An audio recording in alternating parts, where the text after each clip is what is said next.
Ukrainian Armed Forces managed to achieve a very significant victory over Russian armed forces in the Kharkiv region and a smaller but also significant triumph in the Kherson region. These military successes of the Ukrainian army proved to all skeptics that they could defeat the Russian army. All those who did not believe in Ukraine's capability to liberate its territory and were blocking massive delivery of weapons to the Ukrainian armed forces have lost their main argument.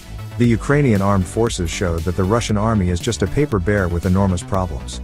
This bear is still dangerous because of its weapons and workforce and the nature of its leaders and armed forces. But their defeat showed the best way for the civilized world to finish this war: defeat Russia on the battlefield, throw it back to the Ukrainian national borders and isolate it until it is ready to hold negotiations on returning to the rules of international relations with appropriate restitutions. Since 6 September, during 5 to 6 days, Ukrainian troops have liberated the territory of 8,000 square kilometers. The majority of the liberated territory is a part of Ukraine's northeast, Kharkiv region, small amounts of Luhansk and Donetsk regions in the east, and an area of the Kherson region on the right banks of the Dnipro River. Kharkiv region is almost fully liberated from Russian aggressors. It should be noted that Russian troops tried to defend themselves and counterattack. The Ukrainian offensive was not bloodless, but it was done in a very accurate manner. For example, Russians thought the main strike would be directed at Kherson, but it occurred in the Kharkiv region. This time Russians did not leave the captured Ukrainian territories voluntarily, they had to do it under the pressure and attack of the Ukrainian army. Several thousand Russian soldiers surrendered and are now prisoners of war.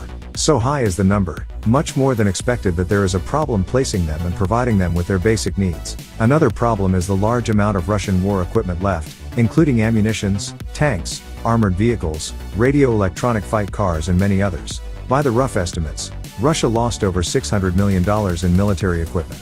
Hundreds of such units are left, mainly in working condition, and they will be used to arm the Ukrainian army. Of course, we also understand that Russians will try to perform some counteroffensive, and all eyes will be on the Donbas region. Ukrainian authorities and emergency services are currently renewing their activities in the liberated territories. They do their best to provide people with food, water, internal security, particularly demining local territories and roads, medicines, energy and many other things. It is a very tough test for Ukraine's central and local authorities to protect people in liberated locations. Many of the villages and towns in the Kharkiv region are severely damaged, with the city of Izum 80% destroyed. With a 40,000 population before the war, over 1,000 have been killed by Russians. Also, last week, Russia started a mass rocket attack on the energy infrastructure of Ukraine that saw 40 substations cut off and hundreds of thousands of Ukrainians left without electricity. One of the biggest electrical substations in Kharkiv was attacked and burned. For now, most people have had power restored, but energy infrastructure remains a target of Moscow.